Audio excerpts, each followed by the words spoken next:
Hello, my name is Ken, and I want to welcome you back to Deep Waters. This podcast is brought to you by Applied Strengths Ministry, where we believe working together in our strengths is the effect of working out the will and calling of God in our lives. The title of this message is Two Seeds, Two Trees, Two Fruits. This is a multi-episode series in which this is episode 4 or 5. Prophetic Fruit Continued. Psalm 132:11. The Lord has sworn in truth to David, he will not turn from it. I will set upon your throne the fruit of your body. Isaiah 4:2.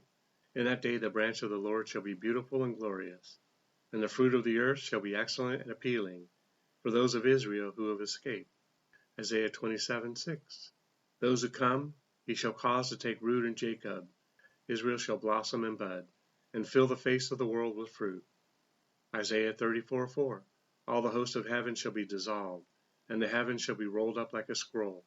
All their hosts shall fall down, as a leaf falls from the vine, and as fruit falling from a fig tree. Jeremiah 11:16. The Lord called your name, green olive tree, lovely and of good fruit. With the noise of a great tumult, he has kindled fire on it, and its branches are broken. Ezekiel 47:12. Along the bank of the river, on this side and that, will grow all kinds of trees used for food. Their leaves will not wither, and their fruit will not fail. They will bear fruit every month, because their water flows from the sanctuary.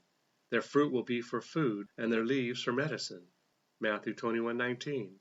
And seeing a fig tree by the road, he came to it and found nothing on it but leaves, and said to it, Let no fruit grow on you ever again. Immediately the fig tree withered away. Acts 20:30. Therefore, being a prophet, and knowing that God had sworn with an oath to him that the fruit of his body, according to the flesh, he would raise up the Christ to sit on his throne.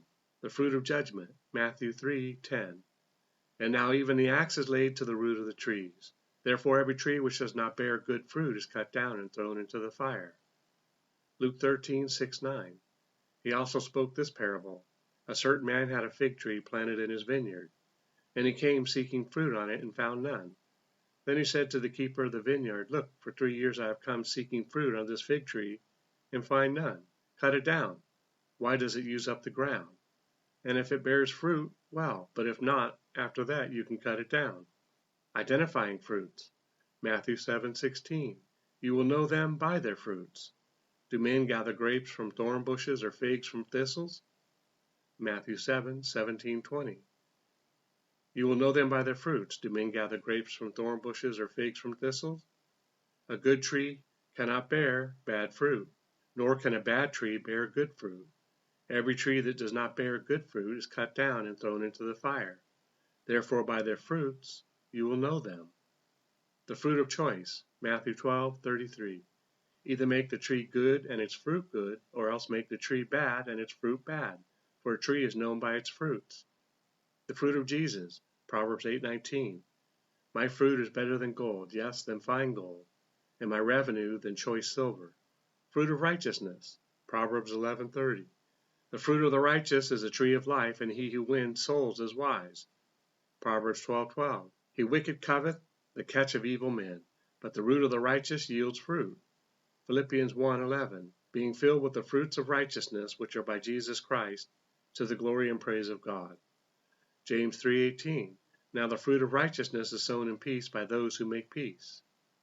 Fruit of your mouth, Proverbs 12:14. A man will be satisfied with good by the fruit of his mouth, and the recompense of a man's hands will be rendered to him.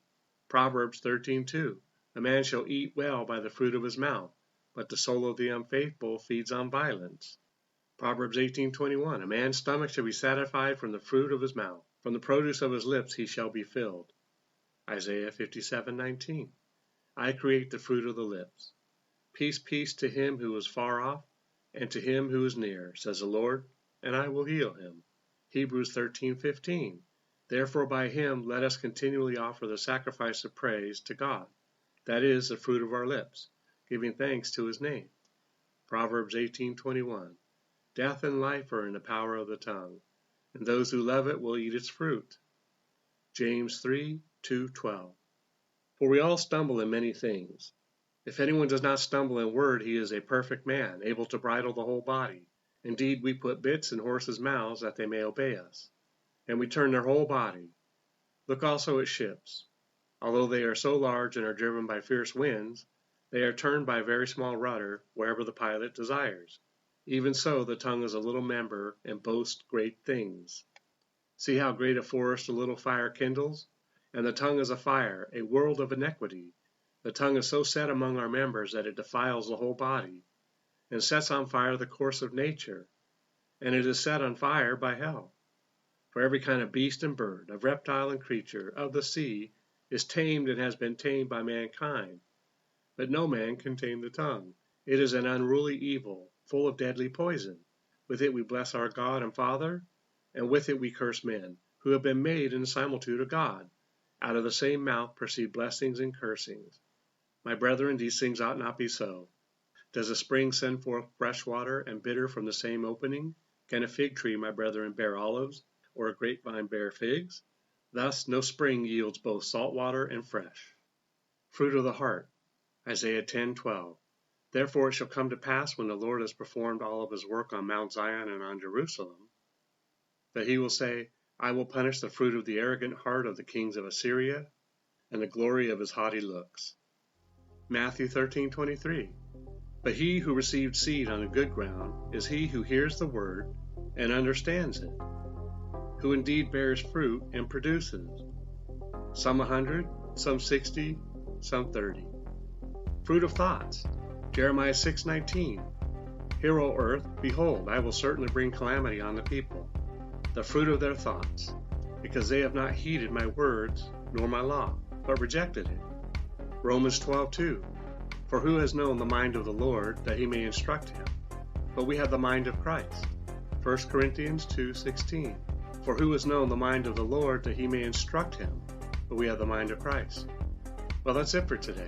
Remember, it's not what you find wrong or disagree with regarding these messages, but what you can take away from it.